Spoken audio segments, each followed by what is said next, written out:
안녕하십니까. 오늘도 강호발입니다. 우리 도시민들의 요즘 로망이라고 한다죠. 로망, 특히 5, 6도들의 로망, 전원주택에 대해서 오늘 한번 떠들어 보겠습니다. 오늘 영상은 주로 전원주택이 들어서 있는 대표 지역을 배경화면으로 넣었으니 참고하시면 되겠습니다. 이 영상 중에는 간혹 주말에만 오는 집들도 있고 또 정말 장시간 방치된 집들도 있고요. 저 강호발 역시 전원주택에 대한 관심이 정말 높았던 사람이기 때문에 오래전부터 이곳에 정말 사람이 살까 관찰을 유심히 오래 해왔습니다. 그 결과 확률적으로 10가구가 있다면 1가구 또는 2가구 이상 동시에 살고 있는 집은 보기 드물고, 그것은 집이 2층 집으로 번듯하게 아주 크게 지은 전원주택일수록 항상 사람이 안 보였습니다. 오히려 이런 큰 집에 사람이 항상 바글바글 거려야 되는데, 오히려 농막 수준의 작은 주택일수록 주말에 항상 사람이 와 있고, 주말에는 여기서 연기가 모락모락 피어오르는 그런 형태를 보여왔습니다. 자, 그것을 한두 해 이렇게 겪어왔으면 샘플링을 하는데 무리가 있겠지만 10년 이상 쭉 관찰해온 결과 변함이 별로 없었습니다. 그 10년 이상의 기간 동안 한 번에서 2번 정도의 손바뀜이 일어나다가 결국은 그 전원주택은 폐가로 망가져 있는 모습을 자주 봐왔습니다. 이런 현상을 자주 목격하다 보니 전원주택은 정말 큰 돈을 들여서 자리를 잡는 것이 아니라는 사실을 깨달았고, 저로서는 전원주택의 꿈을 거의 지은 상태입니다. 전원에다 수억을 묻어둬도 아무 상관이 없을 정도, 그런 정도의 재력을 지닌 분들이 우리 주변에는 흔치 않기 때문에 함부로 그렇게 돈을 전원에다가 저지를 수가 없고, 또 그렇게 되면 노후에 경제적 어려움을 크게 겪게 됩니다.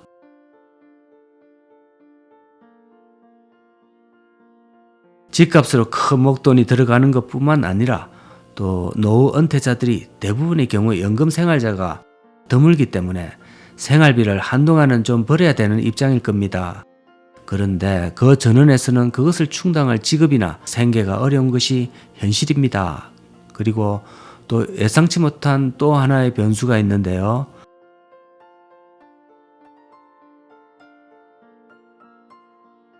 이것은 제가 아는 지인의 사례를 소개하겠습니다. 그분은 60대 초반에 평생 꿈꿔왔던 전원에다가 무려 7억이라는 금액을 들여서 전원에 안착을 하게 되었는데, 집만 지었다고 해서 모든 것이 아파트처럼 세팅이 완료가 되는 것도 아니고, 그동안 마당에 돌을 골라내고 잔디와 수목을 안착시키고 하는데 거의 매일 노동으로 3년이 넘게 걸렸다고 합니다.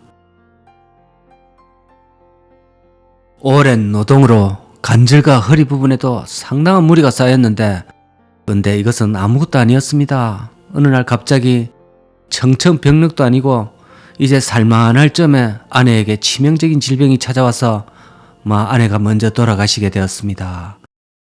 그러니까 전원에 살면 우리가 건강하게 산다 이런 것도 사실은 별로 관계도 없습니다. 딱히 관련이 없고 생로병사 이런 거는 타고난 운명인 것 같더라고요. 자, 둘이 잘 살러 들어갔다가 한 명이 먼저 떠나고 혼자 그 낯선 큰 집에 전원에 남겨진 것, 그 자리를 더 지키고 싶은 마음은 아무도 없을 거라고 생각이 됩니다. 그래서 결국은 주택의 시세를, 처음에 지은 시세가 7억인데 그것을 포기하고 거의 반값도 안 되는 수준으로 정리를 하고 나왔다 이런 이야기가 저는 들었습니다.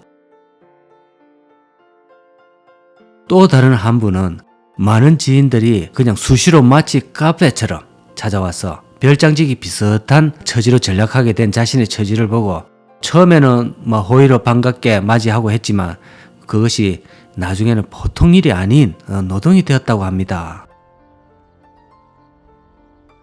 그래서 어느새 커피가 너무 맛있다면서 한 번, 2번 거의 매일 계속 오게 되고, 나중에는 그 손님 치르는데 커피값만, 커피 재료비만 한 달에 40만 원이 넘게 들어가는 이런 우픈 사연도 있다고 하였습니다.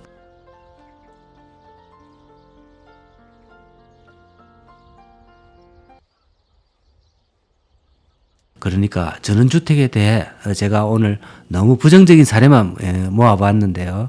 일단 이런 적지 않은 부정적인 사례가 있다는 사실을 먼저 알고 시작하는 것과 뭐 이런 것도 모르고 들어가는 것과는 조금 차이가 있지 않나 생각이 들어서 해봤습니다. 물론 뭐 뱀이니 뭐 벌레니 뭐 이런 사소한 문제들은 뭐 어느 정도 다 극복을 한다는 전제하에 제가 해봤고요. 저는 큰 문제 세 가지만 짚고 이제 넘어갈까 합니다. 일단 가장 큰 문제는 역시 경제적인 문제가 가장 크고요. 또 가장 이제 둘이 같이 살러 갔기 때문에 예상치 못한 사별 또는 뭐 이혼 뭐 이런 것도 적지 않다고 생각합니다. 왜냐하면 둘이 살려고 왔지 뭐 한 사람이 먼저 죽는 것 뭐 이런 것은 그렇게 깊이 생각해 보지 않고 들어가게 됩니다. 그 한 사람이 죽게 되면 거의 세상이 한 쪼가리가 떨어져 나가는 것과 똑같은 문제니 이것은 결코 간과할 수 없는 문제입니다. 60살 이후에는 항상 염두에 두고 있어야 되는 이 사별 문제, 그리고 그런 문제가 생겼을 때 혼자 돌아와야 하는 상황에 한금성의 문제가 또 생깁니다. 돈을 적게 받고 파는 것은 두 번째 문제입니다. 첫 번째 문제는 사실 매매 자체가 이루어지느냐부터가 큰 과제가 됩니다. 누가 살 사람이나 있는지, 요즘 같은 세상에 나오고 싶어도 지금 못 나오고 있는 사람이 제 주변에도 상당히 있는 걸로 알고 있습니다. 그리고 마지막은 지역 터세는 일단 또 없다고 가정하겠습니다. 터세 하지만 또 없을 수도 있거든요. 그래도 이게 또 무시 못할 대목은 있습니다. 그 지역의 시골 원주민들이 예쁘게 전원주택을 지어놓고 들어오는 외지인의 집에 수시로 방문을 한다고 합니다. 왜냐하면 집을 예쁘게 해놓았기 때문에 그것을 구경한다는 이유로 또 뭐 신기하기도 하겠지요. 그래서 자주 방문을 한다고 합니다. 그리고 또 한 집단이 있는데요. 내가 도시에 살 때 알던 지인들도 또 수시로 방문을 하는 집단인데요. 방문을 해서 커피를 마시러 옵니다. 방문한 사람을 우리가 사실 가라고는 말 못하기 때문에 그런 말을 하지 않아도 그것을 막을 수 있는 대책이 있으면 전원주택을 한번 생각해 볼 수 있는 문제입니다. 또 나머지는 다 사소하게 이제 처리를 하겠습니다. 자, 오늘은 이 큰 세 가지 문제만 해결된다면 이 영원한 화두인 이 전원주택에 대해서 우리가 다시 한번 생각해 볼 수 있는 그런 계기가 되겠습니다. 자, 제가 드린 말씀 중에 공감이 좀 많이 되시면 좋아요 하나 부탁드리겠습니다. 감사합니다.